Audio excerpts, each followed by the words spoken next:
Hey guys, it's Russell back, and on today's episode, as part of our series on Bring That Mercedes Back from the Dead, throttle, everybody needs some throttle. I'm going to show you, I'm obviously in the garage, and the Mercedes is back in the garage after 5 years.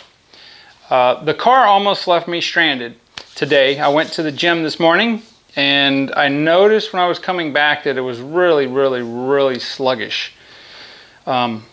What it turned out to be was the throttle linkage. Let me just show you instead of trying to explain it. You're going to think this is really weird. Alright, so obviously it's the engine compartment, and here is all the mass of throttle linkage. So what happened was, is there anything that you guys see that looks weird? Well, if you said the throttle pivot bushing, you would be correct. It's supposed to be all the way in there like that. It had worked its way out, and putting the throttle on the floor made it go only about that much. I wondered why I was only be able to get 38 miles an hour going up a hill. Yep, we've got to replace the throttle pivot bushing. It looks fine from the outside, but there is a ball behind there, and it's completely deteriorated. So I'll have to show you when I actually pull it off. I don't want to pull it off yet till I get the part, because I can, if I have to move it outside, I can still, do that. But what we're going to do today is I'm going to pull each of these sockets off, and we're going to grease them with some synthetic grease, and at least get that moving a little better. This throttle linkage is really tight, other than there's a bushing over here, right there, that's loose, but pretty much everything is tight, which is really good. This engine doesn't have but 131,000, well, it's been rebuilt, but the accessories and linkage and all that only have about 131,000 miles. So we are going to take care of that. I'm going to show you how we're going to do that next. All right, so I'm going to start taking each of these little connectors, or the ball sockets, off. I've got some grease that I'm going to be using, and I'm just going to take a Q-tip, get it into the grease,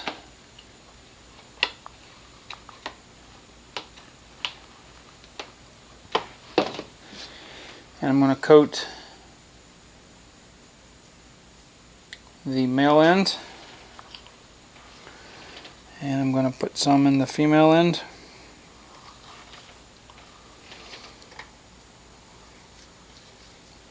And then just snap it back on like that.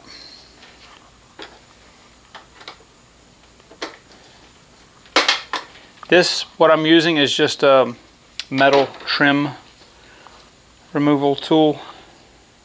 Works very well.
All right, so all of our linkages, points, the ball points, have been lubricated.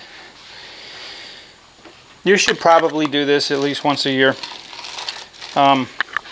Just use a good high quality synthetic grease, and I believe if you do this, then you'll probably have a greatly decreased amount of wear at these points, because when they don't get lubricated they do wear. Just make sure they're all on there. They should snap. Just double check everything. Okay, so everything's good. Alright, so I will do a I don't know if I'm going to do a separate video or not. I don't know, I'll decide, but we have to replace this throttle pivot here before I can really do anything else, any driving on the car. So yep, so we'll do that next. Alright, so I went ahead and popped the ball joint loose and slid the linkage rod out of the way, and I'm just going to take a 10mm, and there's just 2 bolts that hold this. Oh wow. I'm going to give you guys a close-up of this. The heat has deteriorated the socket. This is supposed to be a ball right here, and as you can see it's just deteriorated away. So that could be quite dangerous if you're trying to pull out in traffic or something, and this thing self-destructed. Well, it doesn't actually self-destruct. It's over a long period of time that it would do that. Wow. I've never seen one actually do that before. But anyway, so I've got to wait till Monday before I can actually get the part, and then we'll put the part in and see what happens. Alright, so here we are back, and I have the actual brand new Mercedes throttle pivot bushing, and they're about, I don't know, $60 or so. I don't even know if these are made aftermarket. They spent half the money in the packaging and can't get it open. So as you see, I think this is like a hard urethane or durometer ball. This is what was disintegrated in mine. So yeah, let's go ahead and get this installed.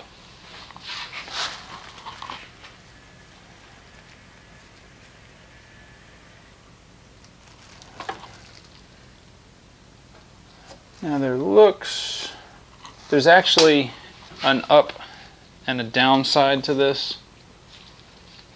One side is flat and one side is more pointed, and I don't remember which way it was. Let me see if it makes sense. Alright, so after looking at this and trying it both ways, the flat spot, or the high side, goes out towards this way, and the flat spot on the outside goes it's pointing down towards the passenger compartment. So everything's in. It's real simple. 2 bolts. I grease the linkage, hook it back up. So let's start it up and see what happens.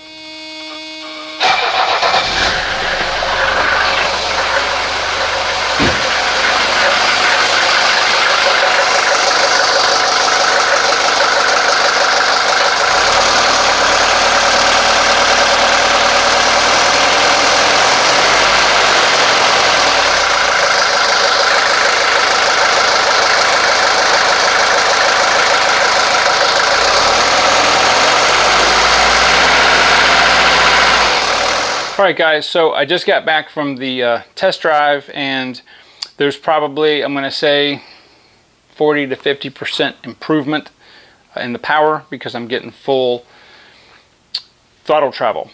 I did have to, which is unrelated to this, but I had to lower the idle a little bit. The next thing that we're going to do in the next video is, I think I've got a small vacuum leak where the 3-2 valves are on top of the valve cover, and this, one of the 3-2 valves controls EGR, and one of them controls the timing and shift of the transmission. Since this transmission is pretty much fully vacuum operated, it does not have a Bowden cable like some of the 300 turbo diesels have. So I'm going to do that in a separate video. I'm going to let the engine cool down a little bit. It's really hot. We're opening a can of worms when we do this. Now, I took my vacuum gauge and looked at the signal that I was getting from the transmission valve right before it goes into the variable control valve on top of the injection pump, and it was only about 5 inches. So I don't remember exactly what it's supposed to be, but basically that thing just mimics the vacuum curve that you would get on a gas engine. So I'm going to go ahead and end this video. The pivot bushing is probably good for another 35 or 40 years. I'm glad that it didn't leave me stranded. That would have really sucked. And the part wasn't really that expensive. So I'm going to go ahead and end it. If you haven't subscribed, I'd ask that you please do so. If you do, or if you're a new subscriber, hit the little bell button next to the subscribe button, and you'll be notified as soon as I upload new content. And I will see you on the next video.